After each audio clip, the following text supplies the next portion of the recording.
Hello students, welcome to CECPIS academy. मैं हूं अपूर्व नंदी। आज का डेट है 26 अप्रैल। Let's start our newspaper analysis.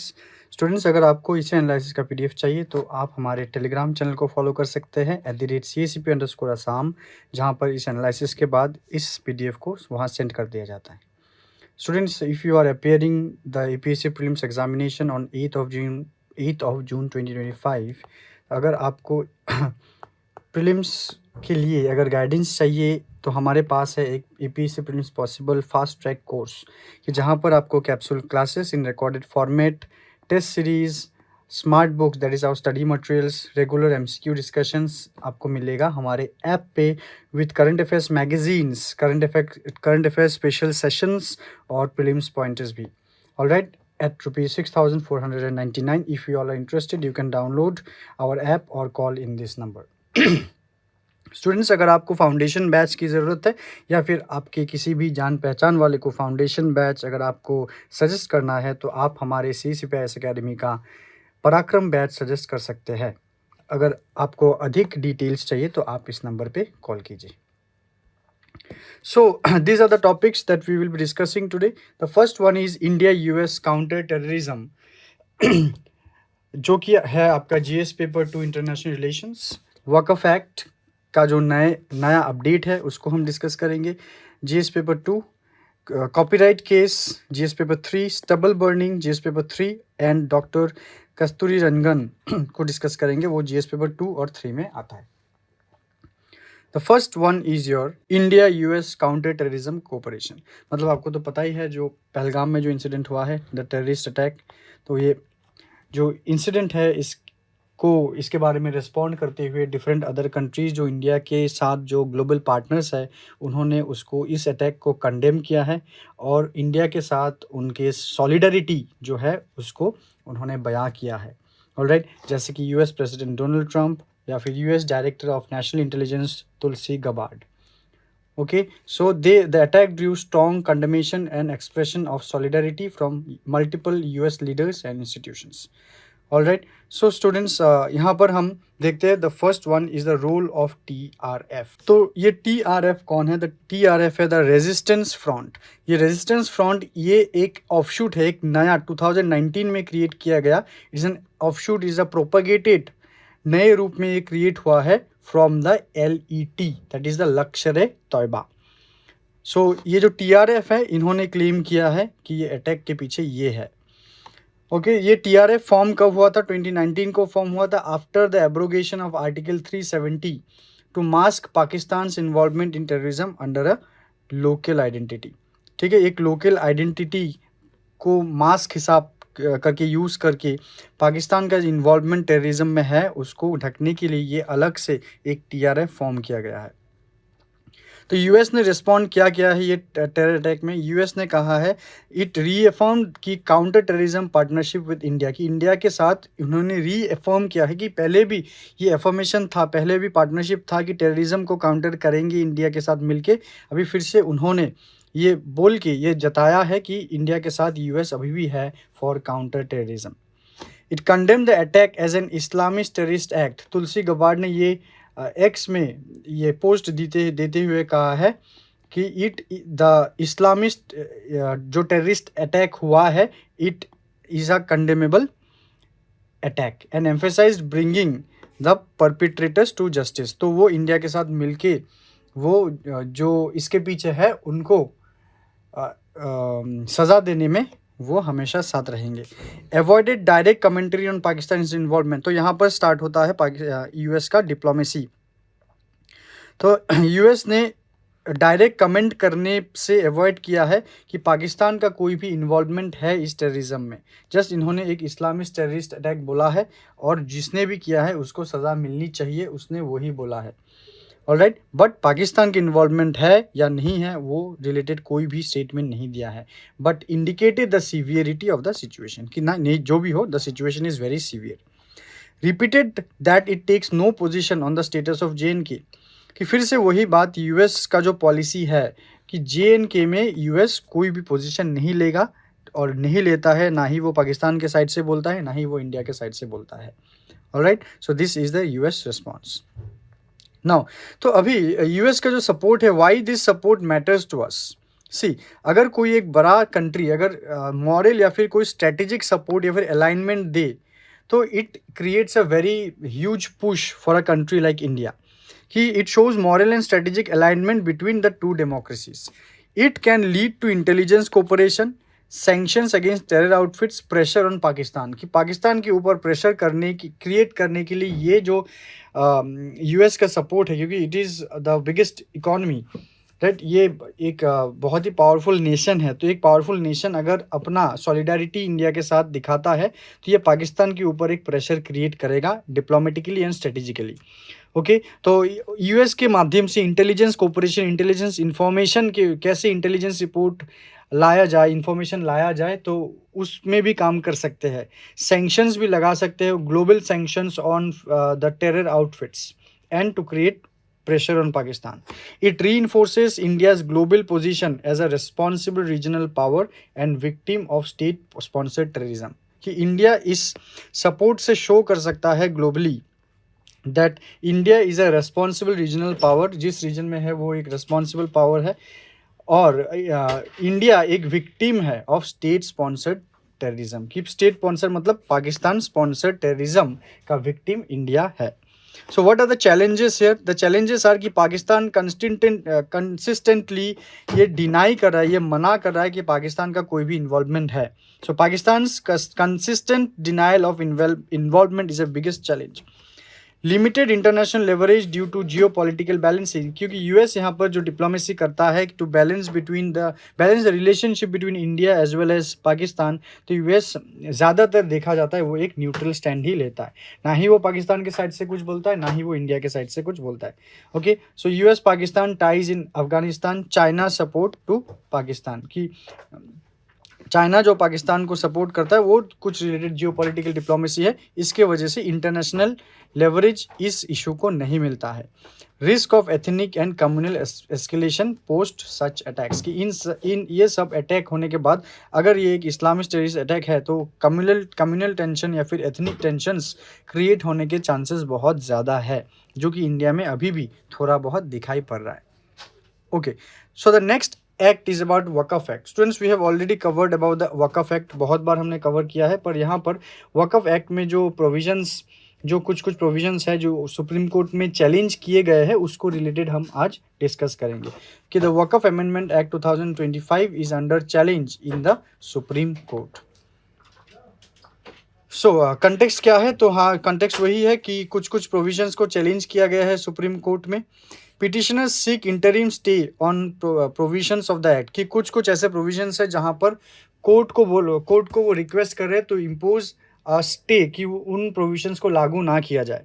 Centre ने भी अपना स्टैंड लिया है। सेंटर ने बोला है कि इस तरह का ब्लैंकेट स्टे, मतलब जो प्रोविजंस लागू नहीं होगा फॉर अ टाइम पीरियड, उसको ब्लैंकेट स्टे हम बोलेंगे।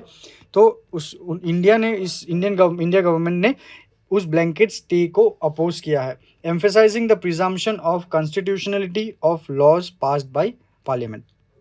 तो क्या क्या ऐसे एक्ट है, क्या क्या ऐसे प्रोविजंस है जो कि चैलेंज किया गया है? जैसे कि वक़फ़ प्रॉपर्टी जो है, it must be registered to be considered valid to eliminate fraudulent और अनऑथेंटिकेटेड क्लेम्स ऑफ वक़फ़। तो वक़फ़ क्या था? वक़फ़ था एक donated property in the name of religion or charity in Islam। Okay, तो ये जो प्रॉपर्टी डोनेट किया जाएगा उसको रजिस्टर करना होगा टू एलिमिनेट फ्रॉडुलेंट और अनऑथेंटिकेटेड क्लेम्स ऑफ वक़फ़। ठीक है, concerns raised about non Muslim representation. Next is कि जो वक़फ़ बोर्ड है, वक़फ़ बोर्ड जो है, वक़फ़ बोर्ड में यहाँ पर नॉन मुस्लिम्स लेने का भी बात किया गया है, उसमें भी स्टे लगाया गया है कि अगर ये एक इस्लाम रिलेटेड कुछ है, मुस्लिम रिलेटेड कुछ है, तो उसमें नॉन मुस्लिम्स क्यों? तो सेंटर ने इसका क्लैरिफिकेशन क्या दिया है कि जो यहाँ पर नॉन मुस्लिम रिप्रेजेंटेशन होगा वो सिर्फ 22 में से सिर्फ 4 ही नॉन मुस्लिम्स होंगे, और मैक्सिमम स्टेट में मैक्सिमम 11 में से 3 ही नॉन मुस्लिम्स होंगे, मेजॉरिटी मुस्लिम से रहेंगे।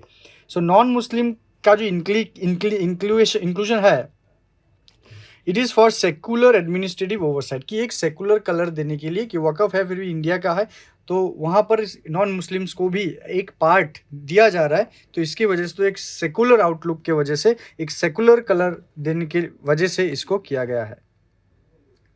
Next is ensures that waqf management is transparent, fair and subject to judicial review. ये एक और एक प्रोविजन है कि वक्फ का जो मैनेजमेंट है वो ट्रांसपेरेंट होगा, फेयर होगा और सब्जेक्ट टू जुडिशियल रिव्यू होगा, कि वक्फ जो डिसीजंस लेगा वो जुडिशियल रिव्यू के अंदर आएगा। तो पूरी तरह से अगर आप देखने के लिए जाओ, वक्फ को पूरी तरह से रेगुलेट कर दिया गया है। Centre argues this upholds religious freedom while regulating secular aspect. तो जो प्रोविजन से रखा गया है, सेंटर ने बोला है ये रिलीजियस फ्रीडम को अपहोल्ड करता है, उसके साथ साथ एक सेकुलर एस्पेक्ट को भी रिस्पेक्ट करता है। ठीक है।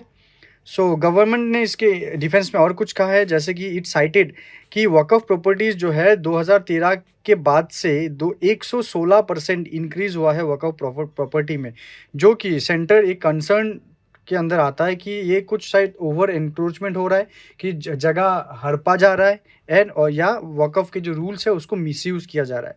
It argued that the act represent religious practices while ensuring better administrative regulations. तो वही है जो पहले हमने डिस्कस किया है।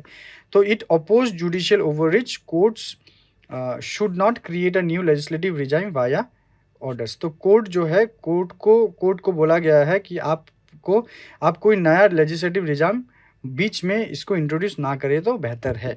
तो सेंटर जो करता है, सेंटर को सेंटर के हिसाब से करने दे, तो वो गुड फॉर ऑल होगा।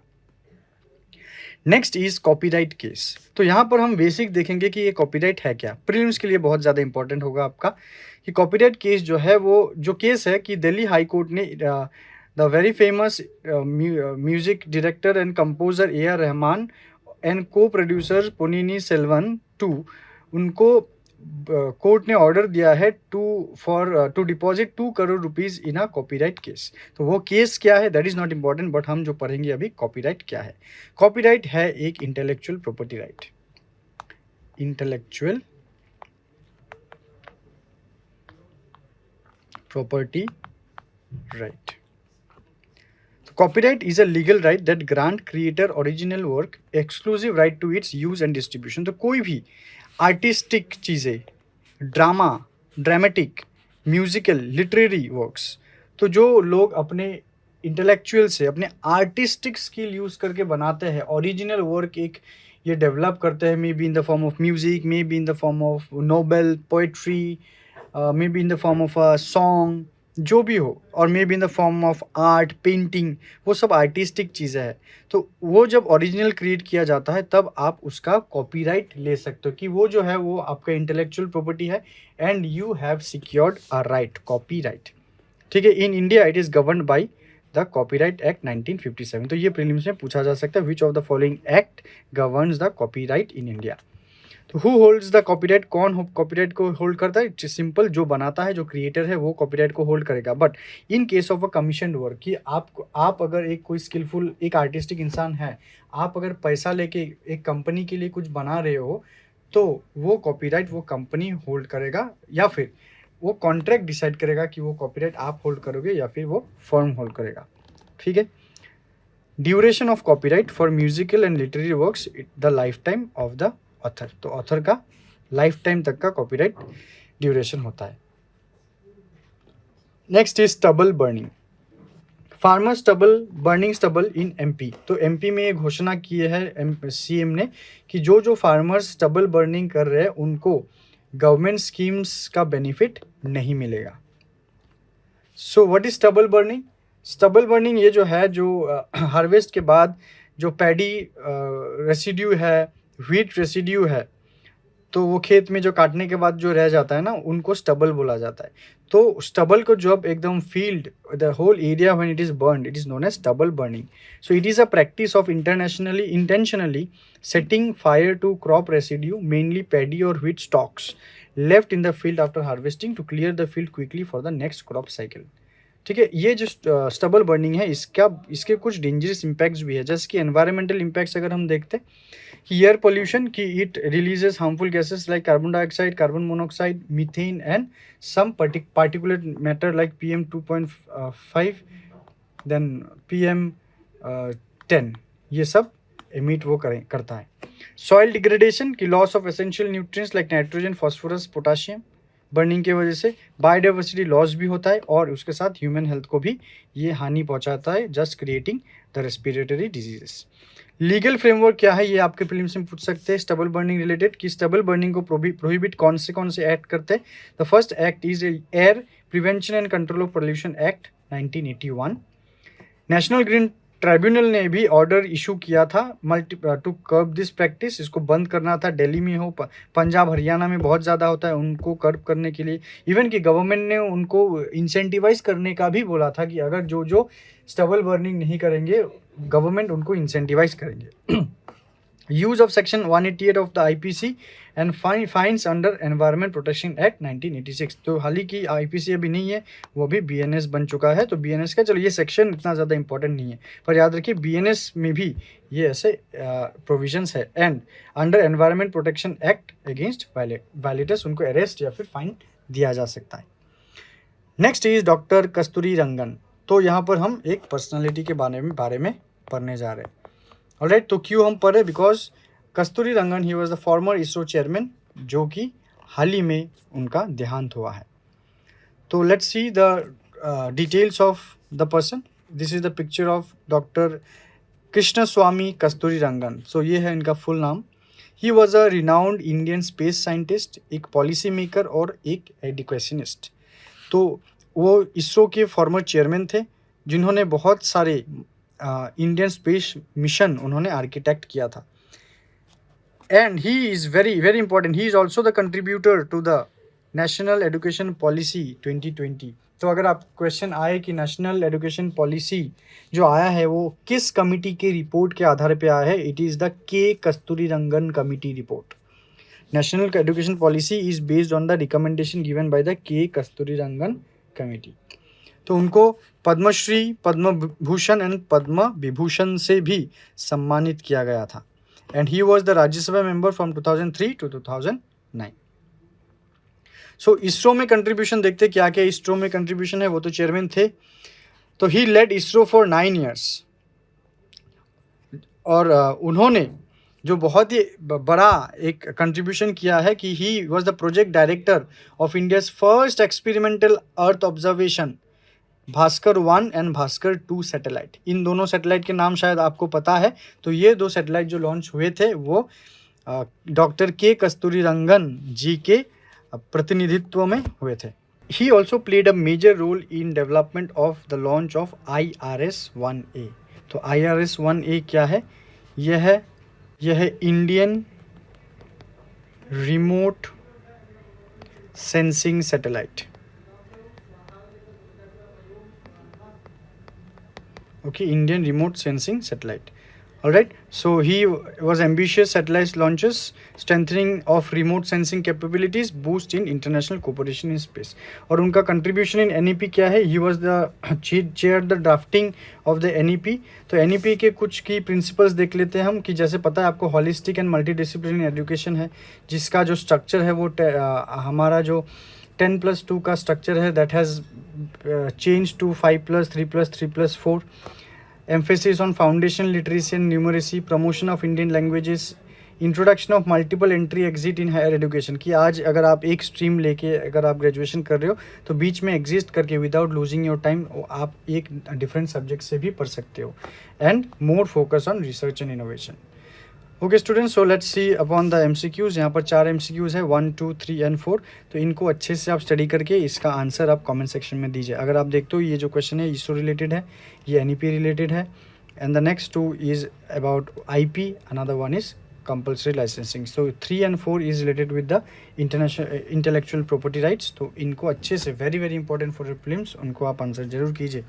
सो students, if you are interested for our smart books, अगर आपको इस प्रीलिम्स प्रिपरेशन को अगर आपको बूस्टअप करना है तो आप हमारे ये 10 किताब फॉर प्रीलिम्स ले सकते हो। और आपको अगर एक कंप्रीहेंसिव स्टडी करना है तो you can just follow the 17 books. So thank you so much students, we will be discussing in the next session.